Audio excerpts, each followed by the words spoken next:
Breaking news, the Berner Oberland Pass has just taken a pretty serious hit. Earlier this year, we brought you an update sharing how this already amazing Swiss train pass had just gotten even better. But here we are, less than a year later, unfortunately bringing you bad news this time.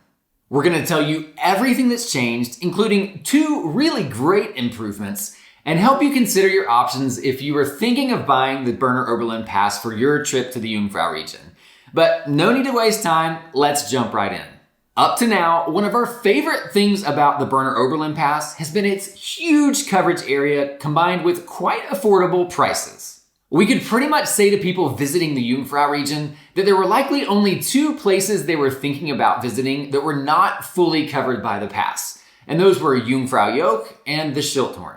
But beginning January 1st, 2025, there are a handful of other spots that need to be added to the list of those not fully covered by the Berner Oberland Pass. But before we dive into those changes, we want to make this as clear as possible. For the rest of 2024, none of those changes are in effect. The Berner Oberland Pass will continue to function exactly as it has up to this point. And if your trip is still coming up here in 2024, then be sure to check out this video we made earlier this year to understand everything you need to know about using the Berner Oberland Pass in 2024. But now on to the updates that will go into effect in 2025, and I'll start with the good news first. Previously, a journey to the Schilthorn was only covered up to Mürren, but when these changes go into effect, you'll be able to ride all the way to the Schilthorn for completely free. By the way, this is a really cool addition, especially when you consider that a brand new cable car line is being built there and should be fully functional by March of 2025. So with the Berner Oberland Pass, you'll be able to ride to the Schilthorn on those brand spanking new cable cars for free. The second major improvement for 2025 is that you'll be able to travel all the way to Montreux for free.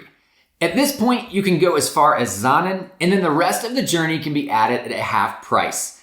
But this update will allow you to ride the entire length of the Golden Pass panoramic train for completely free, excluding any applicable seat reservation fees.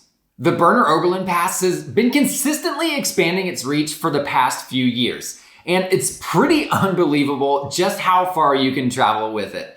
Once these changes go into effect, you'll be able to go to Lucerne, Bern, Montreux, Brig, and Domodossola just across the Italian border.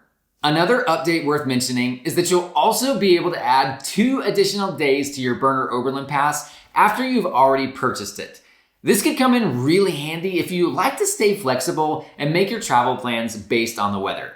For example, you could buy a 3-day pass and then go to the train station on your last day and add 2 more days for a pretty reasonable fee.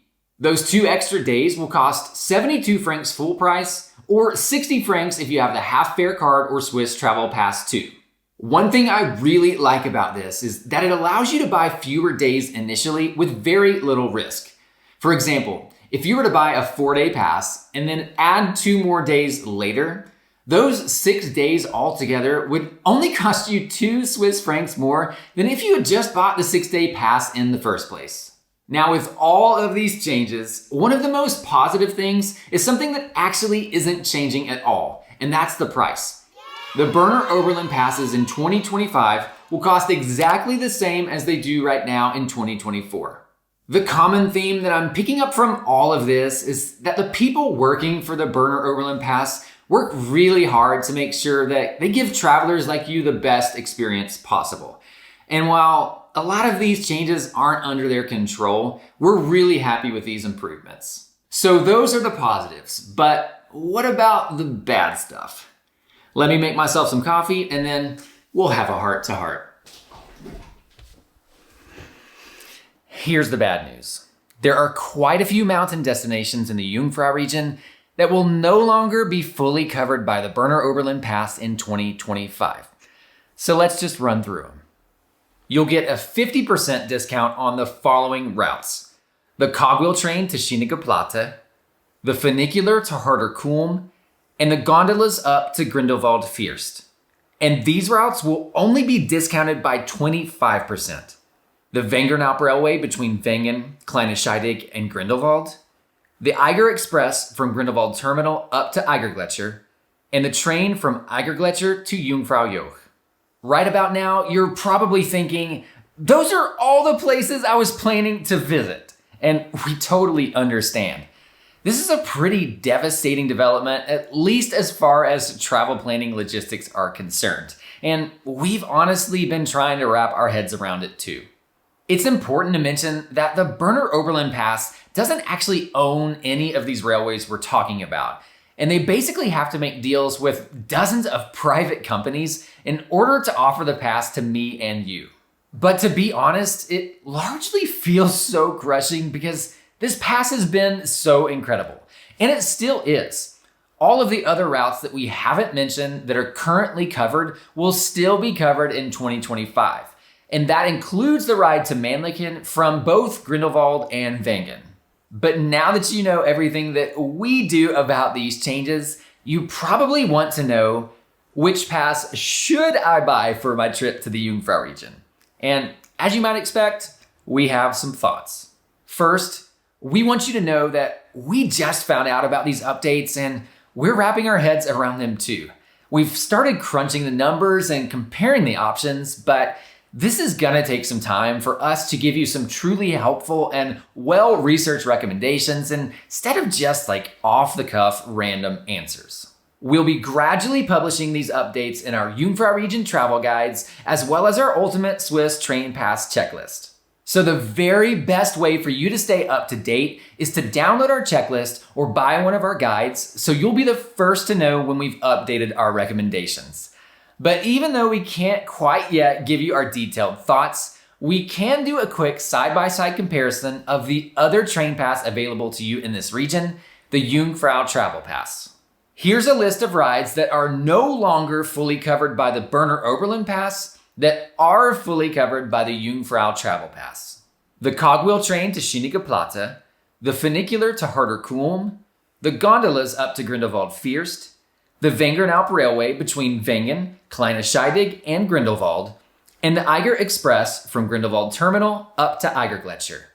And with this pass, you're also entitled to the reduced price ticket to Jungfrau Joch, whether or not you have a half fare card. So those are some pretty important rides that favor you choosing the Jungfrau Travel Pass, especially if your trip is mainly going to take you to these destinations or others in the region that are already fully covered by this pass. But there's still a whole lot to like about the Berner Oberland Pass. Here are the routes in the region that it fully covers that the Jungfrau Travel Pass does not. Mountain buses in Grindelwald. For example, up and over Grosse Scheide, which is one of the most beautiful bus rides in the region. Buses in and around Interlaken, although these are covered by the Interlaken guest card if you choose to stay there. The bus in Lauterbrunnen, running from the train station to the Schilthorn cable car station. The cable car all the way up to the Schilthorn. The cable car to Pfingsteg, where you can ride a mountain coaster or flyline. And the funicular up to Almenhubel above Mürren, where you'll find some of the best hiking and views in the region. And this list only includes destinations from Interlaken in toward the mountains. If you want to venture beyond Interlaken, you can ride the steam train to the Brienzer Rothorn for sweeping views over Lake Brienz. Visit the turquoise waters of Oceanensee, catch a view of the entire Jungfrau region up on the Niederhorn, hike to 2 alpine lakes on the Stockhorn, ride to the top of the Niesen, also known as the Swiss Pyramid, visit the Aare Gorge in Meiringen, and lots more. Plus, you can travel as far as Lucerne, Bern, Montreux, Brieg, and the Italian border, like we mentioned earlier. So if you see yourself visiting more of these spots than the ones we mentioned before, the Berner Oberland Pass is probably still a great choice.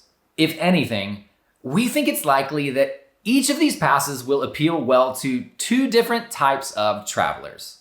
If you're planning your first trip to the Jungfrau region and you absolutely want to see the very best of what this place has to offer, then you'll probably be really happy choosing the Jungfrau Travel Pass.